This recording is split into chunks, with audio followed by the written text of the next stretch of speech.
Darwin is wrong and the Bible is right. And I hope by the end of it, not only you'll be 110% convinced of that, but also that you ideally have the tools to go and convince other people of that. We're dealing with modern people, so the order that you approach this stuff in is not necessarily the logical order.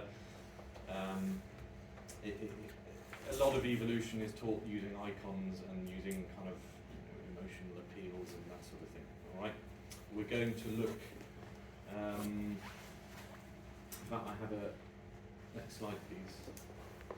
Next slide. Alrighty, that's it. Yeah. So part 2A then. This is the long one. Very quick recap. Although I've sort of done some of that over there with some of you while we were just waiting there. Then we're going to look at the flood. Then we're going to look at Noah's Ark, and then we're going to look at dinosaurs. And then we'll have a break, and then finally we'll look at the consequences and the implications of evolution one way or the other. If it's right, there are implications. If it's wrong, there are also implications. In politics, in morals, you name it, everything, economics, everything, and finally religion. All right? Jolly good. Right, let's dive in. So, next slide, please. This is, very quick recap. The time scale is unscientific and untrue. The billions and squillions and gazillions of years can't be proved, and in fact it's very easy to prove the opposite. Okay? And besides, they shouldn't need that. But they feel they do need that, so we can undermine it very easily. Okay? Evidence of a young Earth is all over the place. Those of you who were here last time will remember we discussed limiting factors. If you find a treasure chest, the date on which the coin was minted, the latest date, it means it can't be any earlier than that, right? So there are limiting factors in the age of the Earth. Most of them are in the order of magnitude, not of billions of years, not even millions of years, not even tens of thousands of years. We are talking thousands of years old for the Earth. And in fact for the solar system as well. There's loads of stuff I haven't even included, I didn't mention last time. The planets in our solar system that have very strong magnetic cores, and if the solar system were there billions of years, they should be long gone. Magnetism runs down over time. Every single planet in our solar system, when they sent the probe there beforehand, the evolutionists predicted, oh no, you're not going to find any magnetic core. And they found very strong magnetic cores. They also predicted they're all going to spin the same direction, they're all going to spin in the same plane, because of course the Big Bang is how they got there. And they find, guess what, some of them spin backwards, some of them are spinning that way, they're not even spinning in the right plane. And so, there's loads of stuff out there, but of course we would be here all day if I showed you that. Go and have a look at it. Alright. Here we go. So, yes, we looked at that last time. These layers, if we are to believe what the evolutionists tell us, each of those layers was laid down very slowly over millions of years, and yet they fold over, they fold backwards. Layers of dirt don't fall upwards. Okay? I think it's fairly clear just from a glance at this, and those two are from different parts of the world, by the way. Those layers were all laid down all at once. It's self-evident. You just look at it and you say, that's, I don't know, liquid mud, sediment, something like that, and it hardened into rock over the centuries, but it was laid down all in one go. Polystrate fossils, these are tree trunks, usually minus the branches, minus the roots, sometimes upside down. But what do they all have in common? They are all vertical. If each layer took a very long time to form, you would expect them to be lying down horizontally. They're not. They're vertical, and they join all of the layers, and the top layer is supposedly millions of years younger than the bottom layer. Well, that tree won't stand up for millions of years waiting to fall over while the layers form around it. It would rot away or it would fall over. And yet you see them all over the world. Sometimes there's a layer of coal, and the tree trunk has turned to coal while it runs through that layer. Okay? All over the world you find that. Now that suggests, to my mind, a global flood. Well, it suggests a flood, doesn't it? Because you have lots of huge, vast layers of sediment being deposited in one go, and the fact that it's all over the world means it's a global flood, not a regional flood. Okay? This was a coin where the date you can just about see is 1744. There it is. And it was a ship that sank off the coast of South Africa, and the rock has now encased it. So the rock doesn't take millions of years to form. Stalactites I showed you under the Lincoln Memorial, remember that last time? Yes, by the 1920s they were there, and the thing was only built, by the 1940s they were there, and the thing was only built in about 1920 they finished it off. So a couple of decades is enough to turn something to stone. Okay, doesn't take millions of years. Right, next thingamabob. Right, the fossil record doesn't exist. This phrase is used again and again, and they use mind games and they use trickery on you. Don't fall for it. There is no such thing as a fossil record. There are fossils. That's the fact. That they constitute a record is the interpretation. There is no such thing as the fossil record. Oh, you don't believe in the fossil? No, I accept the fossils, but I don't accept that they constitute a record. They don't. Okay, those are dead organisms that were buried. Now, that's all we know for a fact. However, fossilised jellyfish, fossilised octopus, the carcass rots away very quickly. There's no bone, there's no exoskeleton, there's only soft flesh. There is jelly and there's nothing else. Okay? And those of you who've seen a jellyfish get washed up on the beach will know that it takes just a few days and it's completely gone. It will rot away. Soft tissue and nothing else. And yet there they are, preserved in mint condition. Looks like it's even swimming through the sea. Okay? So it was, as it were, killed in mid-flight. And fish eating other fish. This is just what I found after a couple of minutes of Google search. Not very difficult to find. There are, needless to say, there's going to be plenty more where that came from. A fish halfway through eating its dinner. That didn't die of old age, did it? Didn't die of old age, okay? It got killed in some great cataclysm that it didn't see coming. This fish is in the middle of giving birth to another fish. And we have fossilised hammers and fossilised 1-inch screw. What was their explanation for that? Does anybody remember? Aliens. Aliens left it behind. Yeah, interesting that the aliens also use inches, because it's exactly an inch long. The other explanation was, oh no, it's not really a screw, it's a sea creature, because it has these little ridges. They said it was a crinoid, but it's got this little bolt head on it. It's a 300 million year old screw, and the one explanation that never occurred to them for 1 second is maybe we've got the age of the rock wrong. Maybe that rock isn't 300 million years old. That you can't even think that, because once you think that, the whole geological column comes into question, and that means the millions of years timeline is now in question, and that means the age of the earth is in question, and that means evolution is in question, and that means maybe the Bible was right about one or two things, which in turn means that God exists, which in turn means I'd better stop living my moral life. In the end, that's what it all comes down to, one suspects. But that's not to say there aren't many other unsuspecting people who are taken in by this. Right, old Earth. I just came across this, 1 or 2 little quick examples since last time. This is an entire school of fish that was fossilised.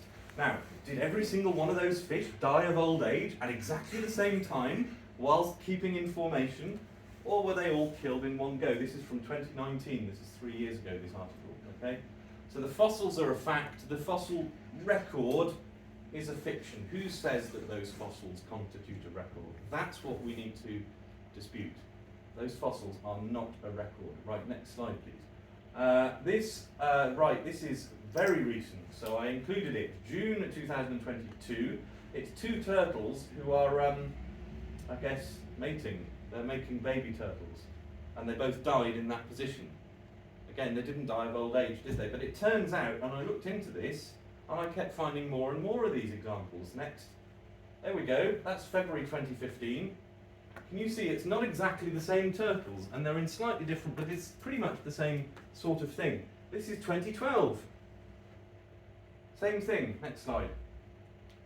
And it turns out this is creation.com, which is a pretty good website. They're the ones I recommended the magazine. Do you know what? I should have brought some of the magazines along to show you. They're a Protestant bunch, but they bring out a monthly magazine that's actually reasonably good. Their article on their website, turtles fossilised while mating. It wasn't just one aquatic turtle pair that had been found, but 9 of them. Now, what are the odds? What are the odds, first of all, of even finding 1 pair? But 9 pairs found a few years apart, 2012, 2015, 2019, 2020, they keep coming across this. They keep finding mating turtles. Yes? Right, next slide. So, evidence for the young Earth, we talked about limiting factors. Next. The salt content of the ocean. Okay, the oceans are getting slightly saltier over time because the water evaporates, and it's pure water that is evaporating and taken off into the clouds. Well, it leaves the rock salt behind. The rock salt, of course, gets washed in by the rivers. So what happens is the rock salt goes in, the pure water gets distilled out by the clouds, and then it rains pure water, and then it runs into the rivers and washes more rock salt in. So the oceans are getting saltier and saltier over time. They are nowhere near salty enough to be, it would be like the Dead Sea. If the Earth were really 4.5 billion years old, then all the oceans in the world would be like the Dead Sea, and you would just float. They're not, because they've not been around anything like long enough. When God made the Earth, I think, I don't know for certain, and this isn't day for day, but I would imagine probably there was no salt water and everything was fresh water. And I did mention before, salt water and freshwater versions of the same animal can be, you can turn salt water into freshwater animals, and you can turn freshwater into saltwater, crocodiles and fish and so on. You very slightly change, very gradually, the content of the water over time. You either lower the salt or raise the salt, and they adapt to it. Okay. The moon is getting slowly further away from us. If the Earth were 4.5 billion years old, it couldn't possibly, it would have been too close. The tides alone would have just destroyed everything. The sun is shrinking. I don't think I included this last time, but obviously the sun is burning up. It's turning hydrogen into helium. So it's only got a limited lifespan. Right? There's not an infinite amount of hydrogen to be turned into helium. So it's shrinking. Well, you run that backwards 4.5 billion years ago, the sun would have been way too big and way too close, even a few million years ago. So things can't have been around for that long. The solar system is young as well as the Earth. The Earth's declining magnetic field, I think we talked about. It is running down. Their kind of get-out clause for that is to say, oh no, what's really happening is the polarity is going to reverse, because the polarity of the Earth reverses every 100 million years, but there's no evidence for that at all. That's just a kind of rescuing device. In fact, it's just running down, and that's it. On one day there'll be no magnetism left. The magnetic field, by the way, is very useful. It protects us from cosmic rays and so forth. And if it was stronger earlier on, and it was, then we would have less harmful effects from the sun's rays. Probably, I don't know, but probably cancer, things like that. Okay. Comets, mostly ice, and when they go past the sun, that burns off in gas. That's why you have a tail. That's the only reason we can see them. If it was just a solid lump of ice, we wouldn't be able to see it. But as it passes by the sun, it burns off. You have this tail behind it.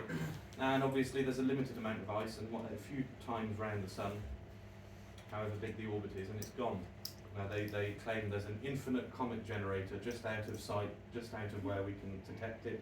It's called the Oort cloud, after the man who dreamt it up. And the only evidence that it exists is that if it didn't, we've got a problem, because after 4.5 billion years there shouldn't be comets anymore, and there still are. So there's an Oort cloud. That's not scientific, I'm sorry. That's just fairy tales. Right, dinosaur soft tissue is an entire rabbit warren, and it still to this day amazes me that people don't talk about the fact that a T-Rex thigh bone that's supposedly a fossil, in fact they found it was only the outer part that had fossilized, and inside you had soft tissue, you had blood vessels, and you had even red blood cells inside the blood vessels, and that therefore cannot possibly be 65 million years old. It wouldn't last that long. Carbon-14. I mentioned about the flaws using carbon dating. Did you know that they never use carbon dating on coal, ever? They will never use carbon dating on fossils. Have a guess why not? Why do you think they don't use carbon-14 on fossils or on coal, Anton?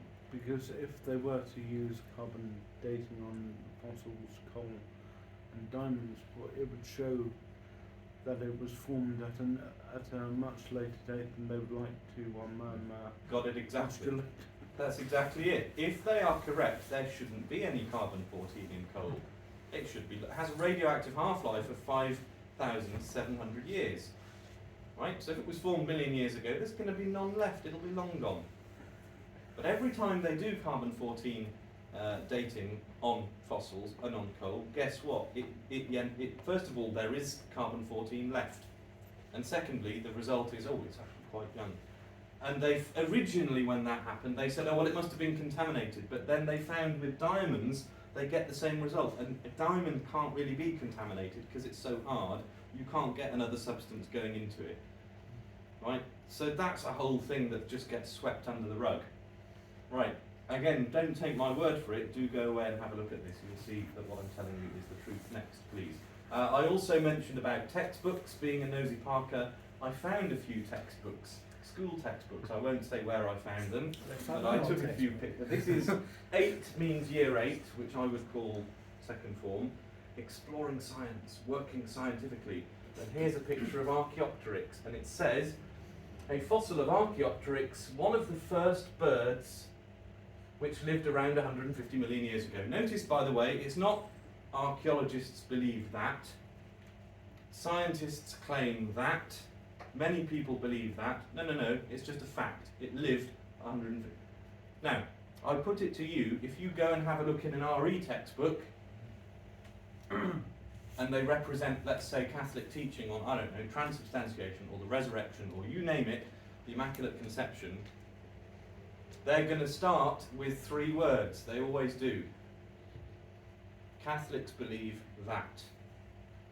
Now, it's not saying it, but what does it subtly imply? They believe that. We, of course, know better. They never do that with this. They just say it's a fact. It lived 150 million years ago. Well, I think we mentioned before, Archaeopteryx, first of all, it's not a dinosaur, it's just a bird. And secondly, it's supposed to be the ancient ancestor of birds, but it's found in layers above birds, modern birds. Now, those layers don't mean anything, we know that, but they believe in the layers. They believe that the layers are like looking back in time. Well, you have birds, you have Archaeopteryx up here and birds down there, so it can't possibly, by their logic, be anything ancient. Right. This is, can anybody see what that is there? It's our old friend, the peppered moth. The more I think about this, the stupider it is. I told you the real story behind it, how the guy glued them onto the tree. Moths don't come out during daylight. They're nocturnal and they only come out at night. Okay, if it's late at night and it's dark outside and you have the light on in your house and you have the window open, you'll get moths flying in. During the day, you can open the window, because moths don't fly in during the day, because they only come out at night. We all know that, but when it's presented in a textbook, it never occurs to one to stop and think, hold on a minute, why is there a photo of them in broad day? And 2 of them, both with their wings open, right next to each other, on the trunk of a tree, in broad daylight. What are the odds? He must have been very lucky when he took that pic. And one happens to be white and one happens to be black. Wow, what a lucky shot that photo was. It's staged. He glued them to the tree. Complete, utter and then claimed some ratio of 95% work, I forget, like, what's 95% of 2, please? Sometimes it's gibberish, but sometimes it's actually fraudulent. Okay, that's not just silly, that's fraudulent. He's lying about that. Okay, right, on we go. Right, so the flood. Let's talk about the flood. We've already sort of touched on it because, of course, those layers were deposited in a worldwide flood. But there is more evidence of a worldwide flood. This is an ammonite, it's a marine creature. There's a ruler on the bottom to give you some idea of the scale. It's going to be sort of something that size. All right? It's fossilised. I mean, it's stone that's fossilised into the shape of what was there. But what's interesting is it's found near the summit of Mount Everest. Not at the very top, but quite near the top. It's a long way up. And it's not just one thing, there's loads of them. Here, this is from a different website, I forget. Grainstone with skeletal grains of trilobite, crinoid, that's the one they claimed that was the screw, remember? It's a marine creature. And it's, yeah, that black bar there is 1 millimetre, but there's all sorts of them all over. You can't really see because of the resolution of the projector, I'm afraid. But they are all over, embedded into rock, and these are from near the top of Mount Everest. Now, how did they get there? Well, I know how they got there. 6,000 years ago, God made everything, and 4,400 years ago, give or take, there was a worldwide flood. And before the flood, the geography of the Earth was very different. A worldwide flood is going to change a lot of things. Probably the atmosphere even changed, I think. But definitely the geography changed. The mountains got higher and the oceans got deeper. And after the flood, the waters of the flood ran off from the mountains and into the oceans. So all the water from the flood, when it covered the entire Earth underwater, oh yeah, somebody's calling me. All of that water is still there today. And the reason, the explanation for how they got up all these marine creatures near the top of Mount Everest is that, first of all, Mount Everest wasn't as high, well, it didn't exist, but that piece of rock wasn't as high up to begin with.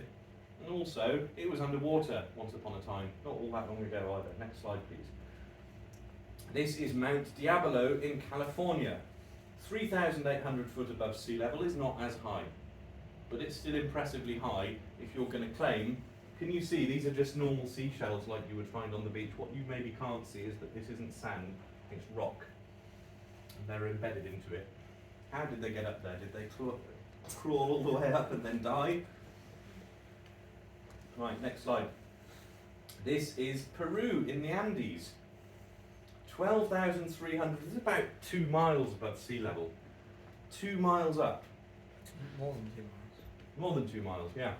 Now, at a glance it looks like rocks, but in fact those are clams, the Americans would call them. They're like oyster shells.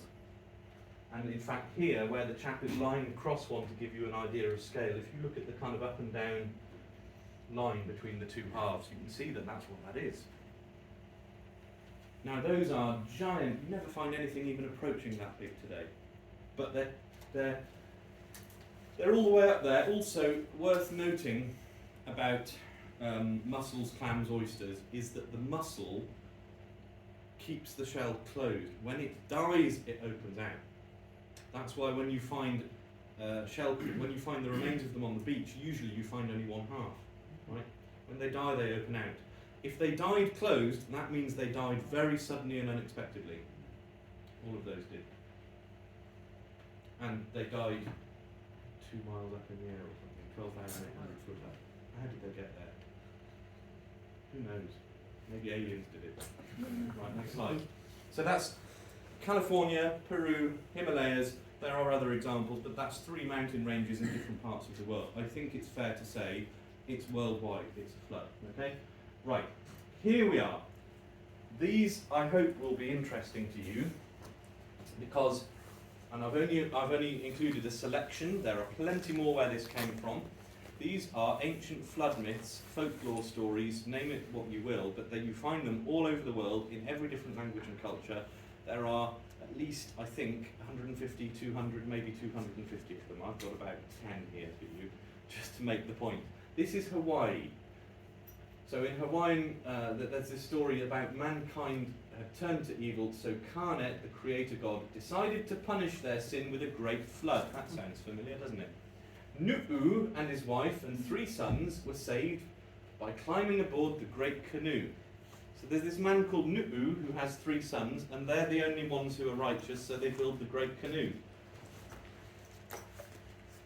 It's a canoe which is roofed over like a house, which had been given to them by Karnet. Nu'u put all the animals into the great canoe, and thus they escaped the great flood. After the canoe came to rest on dry land at the end of the flood, Nu'u mistakenly attributed his safety to the moon and made sacrifices to it. Karnet, the creator god, then descended to earth on a rainbow and explained Nu'u's mistake, but left the rainbow as a perpetual sign of his forgiveness. Sounds a bit familiar, doesn't it? Next slide. I just thought I'd give you an idea of where Hawaii is in relation to the rest of the earth. That's the Pacific Ocean there. It's not really near anywhere. So let somebody try and say, oh yes, they got hold of, you know, I don't know, they must have communicated with the ancient Hebrews and they must have got their story off them. Really? How's that possible? They sail all the way out to Palestine and back. 9,000 miles away. Right. Ancient Chinese flood myths, I haven't included them here because there's so many. There's a lot. Again, have a look out there on the internet. Okay, the oldest stories are about a great deluge. Okay. This is Wikipedia, which you'll remember last time those of you were here, I said, and again you'll see this for yourself, is evangelically atheist. Evangelically evolutionist. But if they admit this, all the mythological themes in ancient Chinese, the earliest and so far most pervasive, is about a flood. It's concerning a flood, says Wikipedia. Right, these stories contain the following themes. The flood wiped out all humans over the world. A pair of survivors are saved by the gods because of their upright life. And after the flood, the survivors repopulate the world. What a coincidence. Next slide. This is, I'm not an expert in Chinese, and I understand there are different versions of Chinese, but the one or two creationist websites carry this sort of information, and it is interesting. As far as I'm aware, it's true. The Chinese language is pictographic, so you don't spell words by constructing them of letters. It's like each letter is a word, but you make other words by putting other words together, right? So a boat, the symbol for a boat is vessel, 8, and people. 8 mouth, that means a mouth, but 8 mouths means 8 people. So a vessel with 8 people is the word for a boat. And a flood, together earth and 8 and water is the symbol for a flood. Again, go and have a look at it. I think that's really quite extraordinary, and it's consistent with all of these ancient Chinese flood myths. There we go. What are the odds? Right. Next slide, please. Some of you will be familiar with this. This is Deucalion and his wife Pyrrha, and Zeus decides to wipe everybody out in a flood. And I think Prometheus is the one who tips them off, and they build a giant wooden box, and it comes to rest on top of Mount Parnassus. Okay, so the details are it's what you would expect with a story that's been handed down over hundreds or even a couple of thousand years. It's going to grow legs, isn't it? It's like Chinese whispers, so to speak. The stories are going to vary, but the essential things, you're going to find common themes running through them, okay? And this is a bit weird because then they repopulate the world by throwing stones over their shoulders. I don't know what that's all about. But anyway, right, next slide, please. Deucalion, Epic of Gilgamesh. Yeah, I'm not going to try and pronounce some of those names. He had some craftsmen build a large boat, 1 acre in area, 7 decks. He loaded it with his family, craftsmen, and the seeds of all living creatures. The waters of the abyss rose up and it rained for 6 days. Even the gods were frightened by the flood's fury. Other than the Bible, I think this is the oldest piece of literature, isn't it? The Epic of Gilgamesh. It's older than the Iliad and the Odyssey. Yeah. Next slide, please. This is one of my favourites. The lake of Leon burst, flooding all the lands.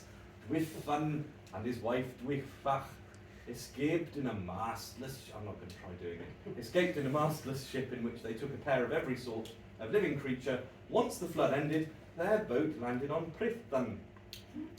And from there they repopulated the world. Next slide. Right, the Maasai tribe. Tumbainot is this chap. Everybody turns to evil and they're murdering each other, and he's the only righteous one, so he takes his wife and his sons. And because everybody's so evil, they're murdering each other, God resolved to destroy mankind, except for Tumbainot, who found grace in his eyes. God commanded him to build an ark of wood and enter it with his 2 wives, 6 sons and their wives, some of the animals of every sort. When they were aboard and provisioned, God caused a great long rain, which caused a flood, and other men and beasts drowned. The ark drifted for a long time, and provisions began to run low. Then the rain finally stopped, and Tumbainot let loose a dove to ascertain the state of the flood. The dove returned tired, so he knew it had found no place to rest. Several days later he loosed a vulture, but he first attached an arrow to one of its tail feathers so that if the bird landed, the arrow would hook onto something and be lost. And the vulture returns without the arrow, so he says it must have landed on some carrion or something. Okay. Kind of similarities, I suppose. Yeah. Ecuador in South America, the Jivaros are descended from the one man and his 2 sons who were saved. Yeah, when the flood came along. Peru, the Guanca and Chiquitos. Long ago, before there were any Incas, the country was populous, but the ocean broke out of its bounds and the land was covered and the people perished. Some say that a few people survived in the caves of the highest mountains. Others say that only 6 people survived on a float. The Inca have a flood story. A man and woman who floated in a box. Okay?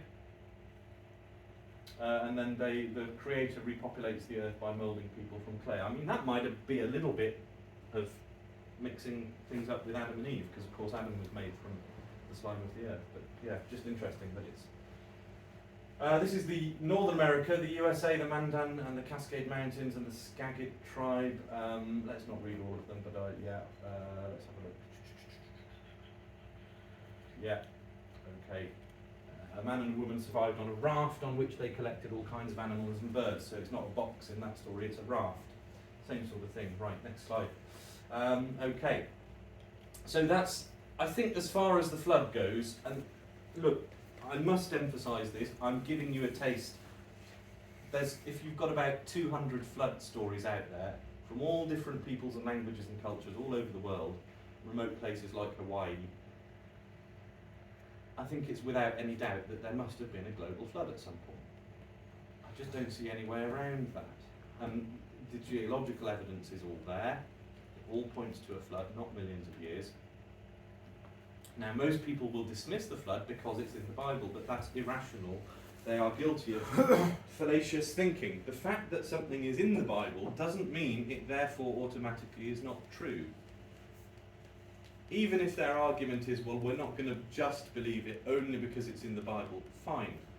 It's not resting on the fact that it's in the Bible, it's resting on the evidence that's out there for it. As it happens, the evidence points towards the very thing that is included in Genesis, the first book of the Bible, a worldwide flood. Okay? Right, Noah's Ark then. If the flood is true, Noah's Ark has to have been true because obviously somebody survived. That's the key part of it. And we're here today, so clearly somebody did survive if there were a worldwide flood. Right. These are three common arguments against Noah's Ark. If you talk to a normal secular modern person, they'll say, how could Noah possibly have fit all the animals on an ark that size? And modern people in their arrogance, usually you find, I suppose it's not entirely their fault, but if you probe a little deeper, you'll find they really don't know what they're talking about. And they heard someone else use that argument, which is why they're using it. So the first thing you want to say is, well, what size was Noah's Ark?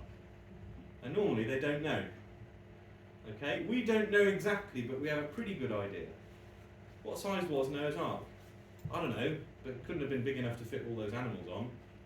What's the second question then? Well, how many animals were there that had to go on?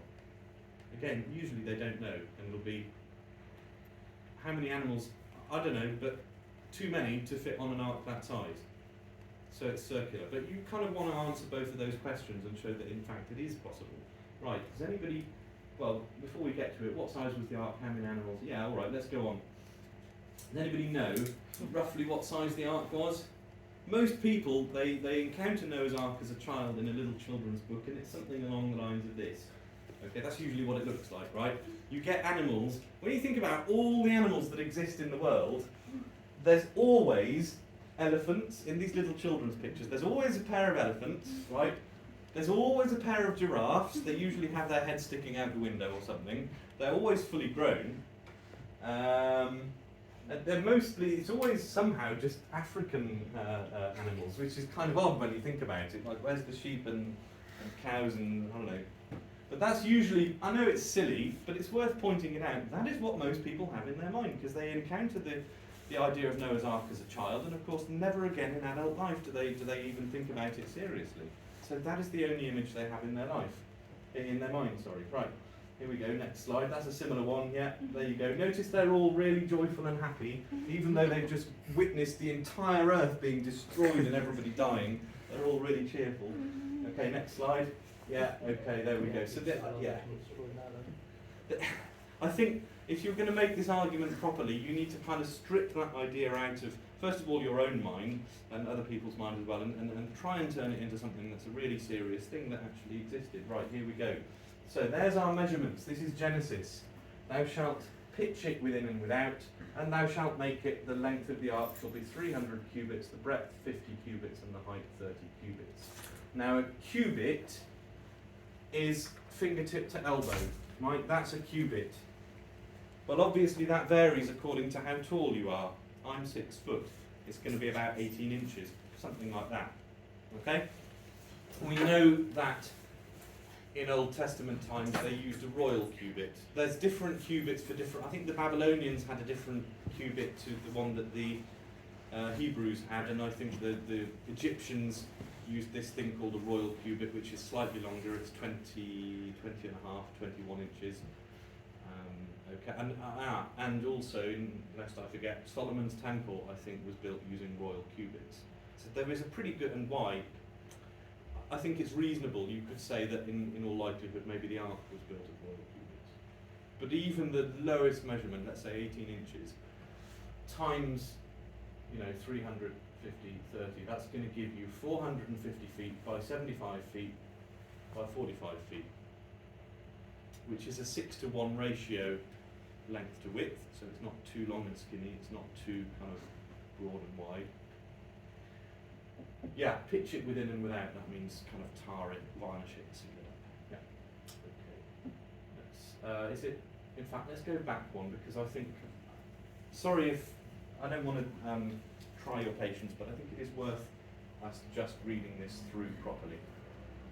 Thou shalt make a window in the ark, and a cubit, and in a cubit shalt thou finish the top of it, and the door of the ark thou shalt set in the side with lower, middle chambers, and third stories shalt thou make it. So there are 3 stories, and there's a window at the top, which some people think kind of goes all the way around, because they say a cubit high, but he doesn't say how wide.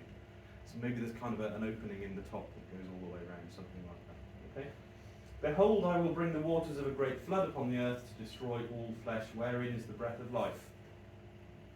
So he's not, the breath of life seems to suggest breathing oxygen, so that means not fish, not bacteria, maybe not insects or birds, I'm not sure, but definitely land animals that breathe air, yes. He's going to destroy all flesh, wherein is the breath of life under heaven. All things that are in the earth shall be consumed, and I will establish my covenant with thee, and thou shalt enter into the ark, thou and thy sons and thy wife, and the wives of thy sons with thee. So 8 people. Mr. and Mrs. Noah, Mr. and Mrs. Ham, Mr. and Mrs. Sem, and Mr. and Mrs. Japheth. 8 people. And of every living creature of all flesh, thou shalt bring 2 of a sort into the ark, that they may live with thee, of the male sex and the female, of the fowls according to their kind, and beasts in their kind, and of everything that creepeth on the earth according to its kind. Well, fowl suggests birds, but it doesn't suggest little birds, it suggests sort of, I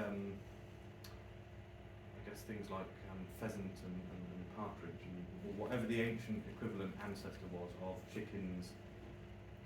There's something like, how many breeds of chickens in the world today? A few hundred at least. Well, they probably had an ancient ancestor which was a chicken, and probably 2 chickens on Noah's Ark. Yeah. Anyway, so 2 of each, they're going to go in with thee, that they may live. So the idea is, you're going to save them. You're going to save specimens of each, so that they can repopulate the earth afterwards. Okay? Yeah, right, next slide. Okay, here we go. So this is interesting. This is in Kentucky, where I've been several times, although I'm ashamed to say I've never been to this. The days when I used to visit Kentucky regularly are over, I'm afraid. But between about 2013, 14 and about maybe 2018, I used to once in a while go there. And this was just down the road, although it only opened in 2016. This is, I forget what the name of the organisation is, but it's led by a chap called Ken Ham, who is one of these biblical Protestant creationists, and the theme park is called Ark Encounter. They built a life-size replica using those dimensions. Anton? I believe Ken Ham is the head of Answers in Genesis. Answers in Genesis, thank you very much, well remembered. Answers in Genesis is his organisation, and they're pretty good. Right? You can find videos of them on YouTube. I'd say maybe a bit more gentle and not as hard-hitting as Kent Hovind, also less evangelically propped, but in some ways that's a nice change. No, you have too much of a good thing. But anyway, there you go. So, very interesting. They've incorporated a few design features in this. There's this sort of, it's not actually a rudder because it doesn't move. I'll show you in a minute. That's to kind of keep it stable in the water, and they've got a big thing at the front. where it's going to catch the wind and it's going to turn it into the wind, and this thing at the back is going to keep it stable. Now, there's always going to be an objection when somebody builds a life-size replica of the ark. Well, how do you know it looked exactly like that? Well, the answer is we don't. We've just read Genesis, and it gives the dimensions, doesn't give anything else in the sacred text. Now, God gave Noah the blueprints. He just had to build it. He didn't have to design it. God did that for him, okay? But we don't know that because it wasn't recorded. The point of these kind of features is not to show that it definitely looked like that, it's to show that that's a possibility. Next slide. That's it from the front. It's pretty big. It has this sort of bit sticking on which is going to catch the wind and turn it into the wind. Next slide. So that's it from above. You notice it's a whole theme park they made called Ark Encounter. What a great idea. We don't have anything like that over here, and I dare say probably the government would shut it down or something. Who knows? Yeah, we're a lot less tolerant of that kind of thing over here. Remember there was one Chick-fil-A in Reading that basically got shut down. It's a shame. Chick-fil-A is quite nice. And if you tell them it's your first time going there, they let you have it for free. So if you're ever in America, remember that. Right. This is going to turn it into the wind, and then the idea is it has these vents, so the wind is going to run the length of the ark and ventilate it. Now, was it like, maybe not, but the point is it's a possibility, and you'll always get critics who say, oh yes, you couldn't ventilate it, or you couldn't, it wouldn't be big enough, or it wouldn't be stable enough. I haven't got a picture, but Kent Hovind suggests you have a thing called a moon pool, which is where you have a hole in the bottom, a big old hole, but with walls up the sides, so that the water, it's like having a well in the bottom of your ship, with the walls keep the water in there. And of course, as you go over the waves, the level of water in that is going to go up and down, which is going to do two things. It will relieve stress on the actual structure, but it will also act as a giant piston, pushing air and sucking it in and pushing it out of the ship. But yeah, okay, anyway, next slide. This is just the interior of Ken Ham's Ark in Kentucky, and you go into it and you go around it, and it's like a whole museum. Different rooms, different exhibits, including, they've actually gone to some effort to try and include possibilities of animals that went extinct that would have been included on the Ark. Now, they even go so far as to say there might be extinct animals that we don't even know about now because they've gone extinct a while back. But yeah, and also exhibits about what it would have been like on the Ark and then how the practicalities of how that's going to work out. Okay, next slide. That's from their own website, arkencounter.com. It's giving you an idea of the scale. 510 feet, they're using a royal cubit for that, but they're not using the biggest royal cubit, they're using the smallest one. I think that's reasonable, but anyway, next slide. Okay, this is from Dr. Jason Lyle, who also gives a talk on it. Anything, again, go away and have a look at this, please do, in your own time. Anything by Dr. Jason Lyle is usually pretty good. Yeah. So he gives the absolute minimum possibility for the size of the ark based on the cubits given in Genesis, and it ends up being basically 1.4 cubic foot, which is just under 14, just under 14,000 tons of gross tonnage, which I think is the displacement of the water, isn't it? Or the equivalent of 522 railroad stock cars of capacity. 125,280 sheep-sized animals. Here's an interesting fact. Those little cartoony arks with the elephants and the giraffes and everything, most of the animals in the world are nowhere near that big. If you sort of lined them up in order of size, the median one would be, I think, the size of a small dog. Most animals that exist are very small. Sorry, let me back up and say most animals that exist on the land. Most animals are in fact in the sea. So it's already a minority of the ones that are on the land breathing air, and of them, so walking animals, of them, they're all actually fairly small. The other thing is, of course, do you need to take fully grown animals? Particularly when you think of elephants, giraffes, dinosaurs, and there were dinosaurs on the Ark, do you need fully grown ones? think the answer is no. You either have babies or you have juveniles, for a number of reasons which we will get to. Okay, next slide. Okay, so how many had to go onto the ark? This is again Dr. Jason Lyle's talk. The link is there. I'm not going to play it because again we just won't have time to get through everything. All of those are different types of dog, and there's many more different breeds of dog. We know where most breeds of dog came from. We created them in the last few hundred years. Golden retrievers, for instance, didn't exist 200 years ago. Pugs didn't used to have the flaps of skin because the nose isn't long enough. They're man-made breeds. Most breeds of dog are man-made breeds, and they have an ancient ancestor, which was a dog. So Noah didn't have to take 2 Dalmatians and 2 Golden Retrievers and 2 Border Collies. He just had to take 2 dogs. The genetic variation within the gene pool, you have all of that variation just within those 2 dogs. Yes? And all of those breeds are descended from them. Okay, next slide. Same thing with dinosaurs. You don't need to take 2 Triceratops and 2 Torosaurus. You could just take 2 of the Ceratopsia family. They're probably the same kind. They're probably just variations within the same kind of animal. Next slide. Okay. So 2 of each kind, not of each species. By the way, this is Jason Lyle's calculation is just under 16,000, and he says that's being generous to the critics, so it may even have been less than that. That's allowing for extinct animals. That's allowing for where exactly do you split a species or a kind, nobody's quite sure. And we don't need to be sure, but okay, let's be generous to the critics. It's still not going to be anything like more than 16,000 in total. Species, if you ever get in an argument with an evolutionist about Noah's Ark and the different animals that have to go on it, they're going to play games with your mind about this. Oh, 2 of each kind, 2 of each sort. We read that in Genesis, 2 of each sort. Well, what's a sort, they'll say? I don't know, 2 of each sort. 2 dogs, 2 cats. Yeah. Probably not 2 lions and tigers. They're all domestic cats. Someone was saying the other day who had a cat, a friend of mine, that it's like having a little pocket tiger. It's smaller, but other than that, it's exactly the same thing. It's the same as a panther or a tiger or you name it. They're all the same. They're cats. And yeah, they're smaller, okay. I mean, ponies are smaller than cart horses, aren't they? Chihuahuas are smaller than Great Danes, but they're both dogs. Yes?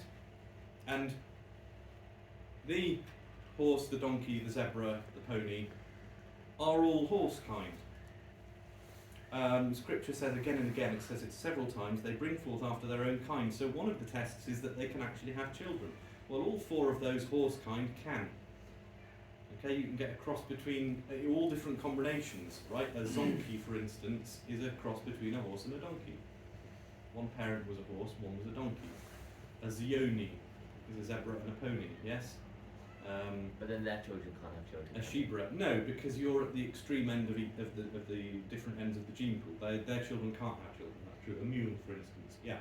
Their children can't have children, but they can breed with each other, which I think means way back up the chain, they were originally, yeah. Same thing with, I think I mentioned last time, rabbits. You have Florida rabbits and Alaska rabbits. They actually can't breed with each other. They can't have children. They're both rabbits, and they can both breed with Minnesota rabbits, which is halfway in between the 2. Yeah, so they probably came from the original same animals. They're part of the same gene pool because of the drift. They've kind of gone their separate ways a little bit. Right, so there we go. Yeah, that's it. Now, oh look at that, Bill. This. There was a debate. It's worth watching it on YouTube. Like I say, Ken Ham is not as hard-hitting as Kent Hovind. Kent Hovind is the best for all his little jokes and mannerisms and everything, and just making them look foolish. Ken Ham is very gentlemanly and very, very benign and so on, but he debated this absolute buffoon, Bill Nye, who bills himself as the science guy, not television personality or something. Oh, and by the way, he always wears a bow tie. Have you ever noticed that? Well, that proves how scientific he is. Look at his bow tie. It says, Bill Nye, the science guy. Does anybody know what his qualifications are? Engineering. Yeah, he has a bachelor's in engineering.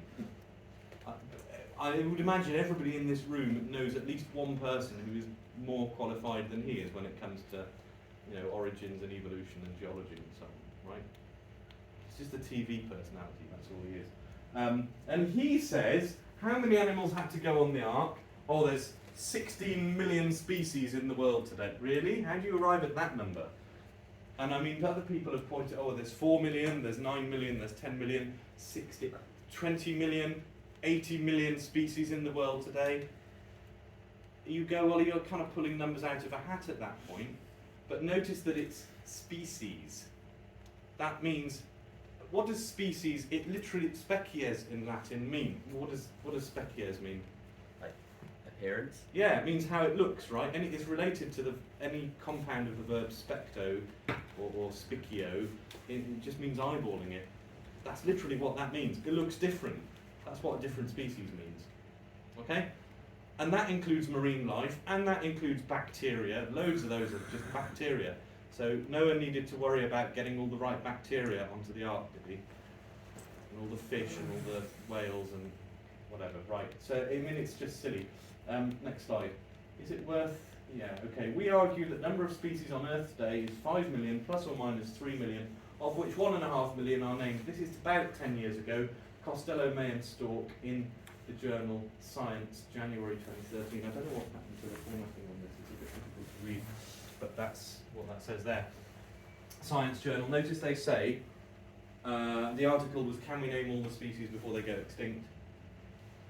Plus or minus 3 million. So there's 5 million plus or minus 3 million. So there might be 2 million or there might be 8 million. So you have a 400% margin of error, is that right? That's not a very accurate guess, it's not a very precise guess anyway. That includes fish and marine life, it includes insects, it includes bacteria. Noah doesn't need to worry about any of those, and he doesn't need 2 of every species. He needs 2 of every kind. What's a kind? It means animals that can produce after their own kind, which is what Scripture says. Okay? The modern classification system, it would be the equivalent of the family in most cases. But the evolutionist will pick apart, oh, you can't define what a kind is. Well, you can't really define what a species is, first of all. It literally means what it looks like. And secondly, any way that you slice it, the current system of class and genus and phyla and all the rest of it is arbitrary. At the end it's going to be man-made, isn't it? Technically, whales aren't fish because they're mammals. Well, okay, yeah, according to your way of classifying them, because you've decided that what matters is whether it lays eggs or not. But why does that necessarily have to be the case? It swims in the water, doesn't it?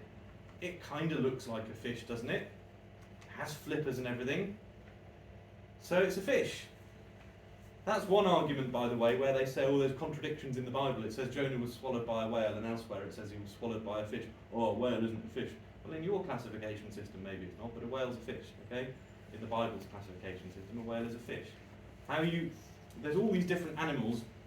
You're just drawing lines on a grid and putting them into different pigeonholes, but that's you deciding that, and it is kind of arbitrary. Does that sort of make sense, yes? All right, on we go. This is from a chap, I don't know if you can see at the bottom here, it's actually a YouTube video. There's so many, there's a veritable industry of cringe atheists, let me prove the Bible wrong. This is one of these guys, Ken Ham, 1,000 lies to defend the truth. And so he reproduced this 18th century encyclopedia Noah's Ark, and then to scale animals that, oh, they couldn't possibly fit on Noah's Ark. Look at that. Can anybody see a problem with that? Have a good old look.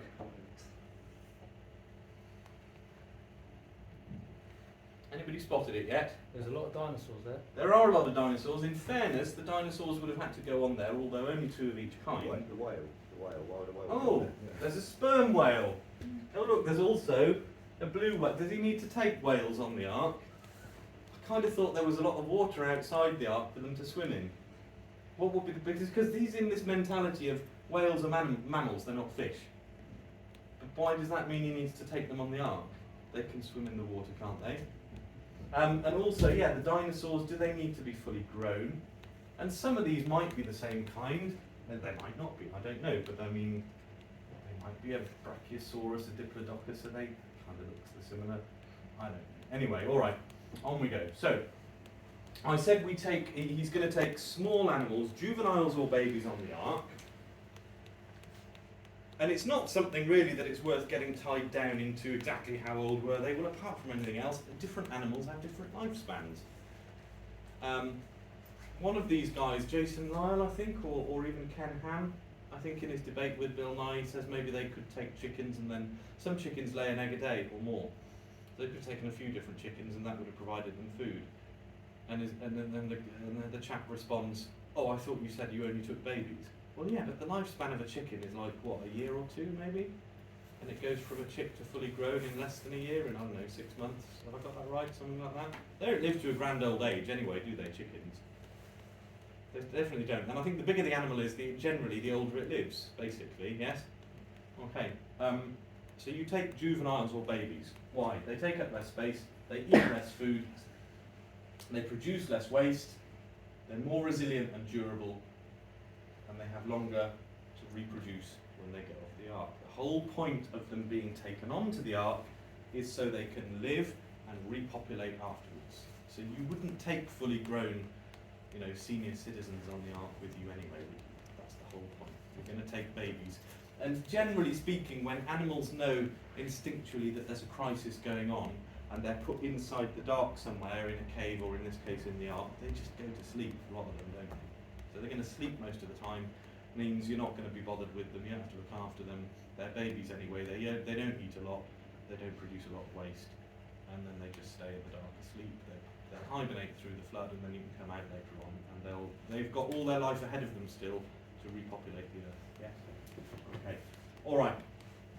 And that's the too many animals, not enough space argument. The next argument is that ships that big would break apart, and Bill Nye, the science guy with his bow tie, makes this argument. This is the exact argument he makes, and a lot of other people have taken it up after him. So let's have a little look at that. This is Bill Nye's video. In fact, how are we doing for time? 3:30. I suppose we could always break this up, have a break halfway through. Yeah, or no, let's not. I was going to open the video and we can actually hear him saying this, but I have got the text on screen as well. He's talking about a ship called the Wyoming, which is one of the last ever sailing ships, really. They had a steam-powered winch for raising and lowering the sails, but it was a sailing ship, it wasn't powered by steam. Early 20th century. And he says it broke up in the seas. And that's just to scale the Titanic Queen Mary 2, and there's Ken Ham's Noah's Ark, the 510-foot one. And he says, 14 crewmen for the Wyoming, biggest actual wooden ship, built by skilled shipwrights, twisted apart in heavy seas. And it did, it sank with all hands.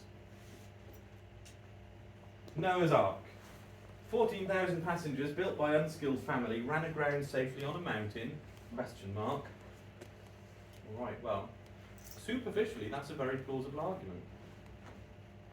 Why wouldn't Noah's Ark have just broken up like the Wyoming did? It was built by these guys who weren't shipbuilders. Next slide. So this is what he says.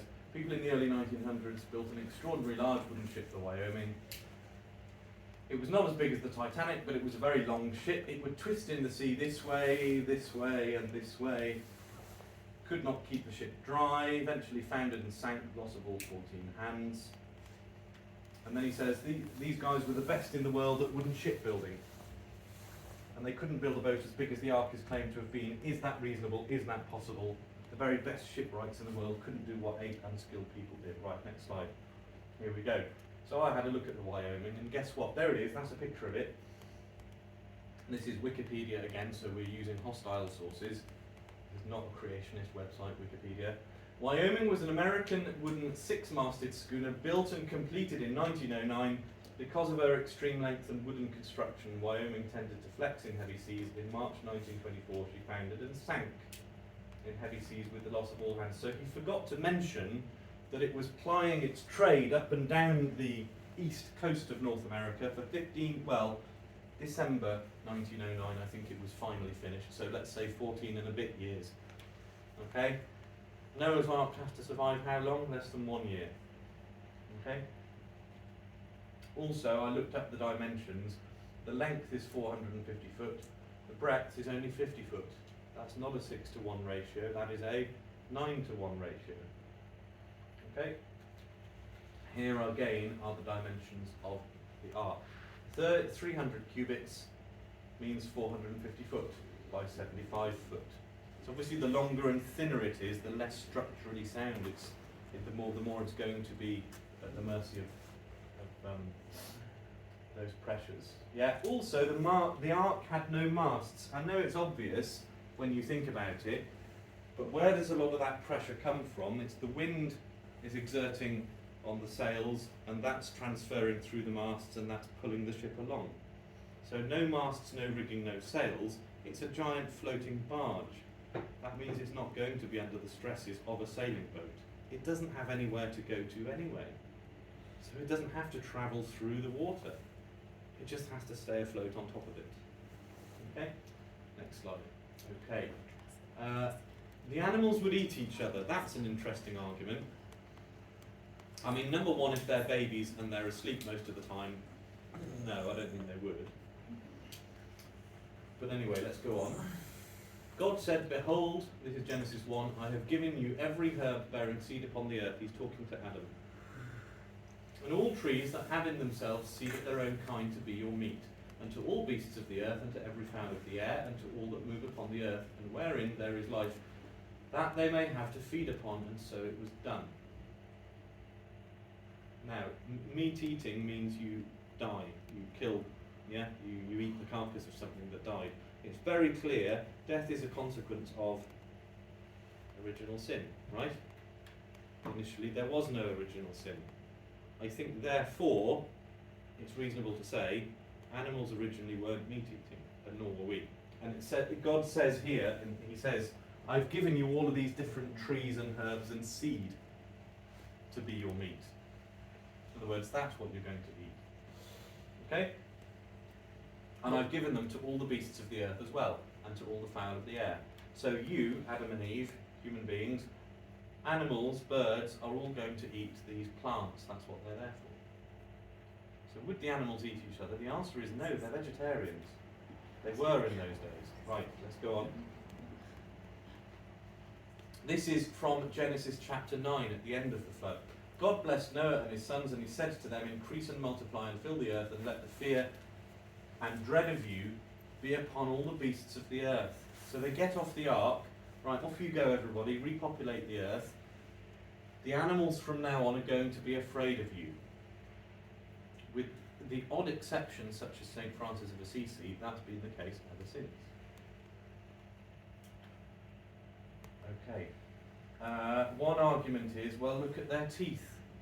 Why would they be made with these sharp teeth if they're only going to be vegetarians?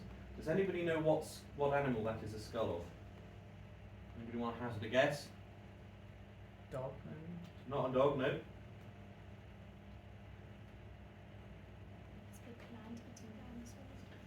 It's not a dinosaur, no. Next slide. It's a fruit bat. What do fruit bats eat? Not a trick question. They eat fruit. Those are three this just gives you an idea once you see the scale of it, yes? It's small. But think about it. Lots of fruit have a hard outer shell or casing, don't they? We have hands and we use knives and stuff. Think of a watermelon. Now a watermelon is pretty soft. Of all the fruits, probably the softest. It has a pretty hard outer shell. Animals can't pick up a knife and fork, so they need teeth to get things like coconut, all of that kind of thing. They need teeth to bite through it. The fact that they have teeth really doesn't prove anything at all. They can be vegetarian and have teeth. Next slide. This is a famous example of a lion in the 20th century. Reader's Digest 1968. Little Tyke is the name of this lioness born in the zoo of Tacoma, Washington. Nursed for a broken leg, she became a rancher's house pet, enjoying perfume flowers for her own bed, a diet of milk and cereal. She never touches meat, which may account for the complacency of her kitten friend.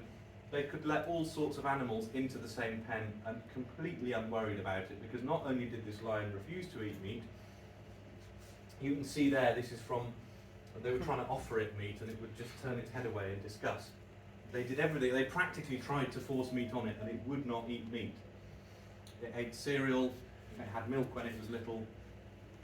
Such a thing, I think, is possible. And it's the mistake of thinking that because the way things are, the way we see them now, that's how they've always been. It's what you call uniformitarianism. But it's fallacious thinking if you think about it. Panda bears.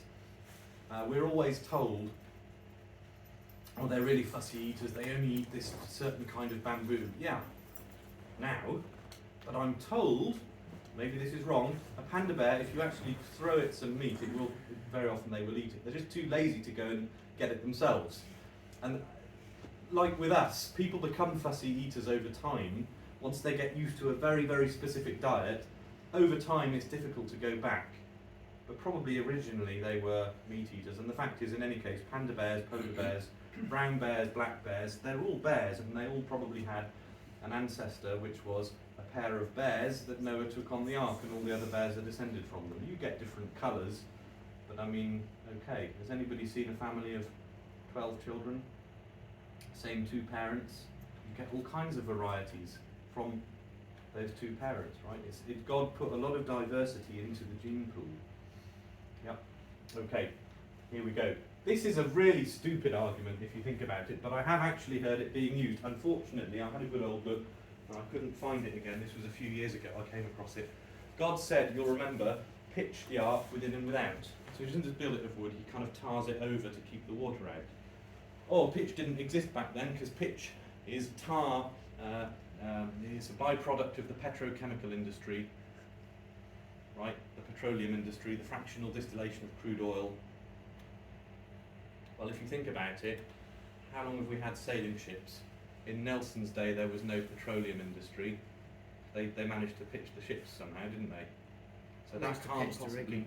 Sorry? They pitched the rigging. They It used to pitched melt the rigging, when it got right? really hot. So the answer is there's another way of making pitch. Now we probably get it as a byproduct of the petrochemical industry, but in those days we got it through, I think, sap from trees. Next slide. Okay, go on. There we go. So this is what it looks like in practice. If you go and look at these survivalist, survive in the wild videos on YouTube, and it is interesting, everybody loves a good survive off-grid video on YouTube. One of the things you can learn how to do is get sap out of trees, which you can use for pitch. There's different ways of doing it. I think that's called girdling a tree. But you can't, but essentially you knock a hole in it and you hang a pail underneath and it kind of runs out. Sometimes they put a little kind of tube thing in for it to run out into the... This is jolly useful. It's so thick and sticky, but what you do is you then take that metal bucket and put it on top of a fire and heat it up, and it'll become to the point where you can paint it onto something. And of course, after the sap has all run out, you've already helped season the wood a bit, so you can chop that tree down and it will season a lot quicker. You can use it for firewood not long after that. Yeah. Okay, anyway, on we go. So, this is just, I forget what encyclopedia I found this in. For at least 1,000 years, the pitch-making industry in Europe flourished. It was the pitch of this industry which assisted in the construction of those great wooden sailing ships, which figured so prominently in European history. Pitch-making was a skilled trade, and many European surnames bear testimony to that fact today. In Polish, the word for pitch or tar is smola. Any Polish telephone directory displays names such as Smola, Smolander, Smolen, Smolenski, and Smolarz. These surnames simply mean the man who makes pitch. Likewise, in Germany, the word for pitch is Teer, and it appears in names such as Teer and Teerman. Even the English have families whose name is Pitcher, Tarrier, or Tarman, to mention but a few. These all indicate that the trade of manufacturing pitch was extremely common throughout Europe, and probably only really came to an end when metal ships replaced wooden ships, which would be less than 150 years ago. Right, on we go. So, that's Noah's Ark. I have rushed through bits of it. There's a lot more. If you're not convinced by anything or you want to see more evidence for yourself, I can only encourage you to go and delve deeper. I've tried to give you a little sampling of what there is and a different way of seeing things. Dinosaurs, we can get to. This is probably the last. We've probably done about 2/3, and dinosaurs is the remaining 1/3. I think maybe it's now 3:45. Should we break early? And then when we come back, we'll finish dinosaurs, and then we'll get on to part 2B as well. Is that worth doing? Yeah. Okay, because I think I need a bit of a break, I'm sure some of you do. If we say, what do you reckon, 15 minutes? Is that okay? Yes, not too. 15, I think 15 is good, yeah. Okay, so it's now quarter to 4. If we come back at 4 o'clock, we'll carry on with dinosaurs. All right? Jolly good, thank you very much.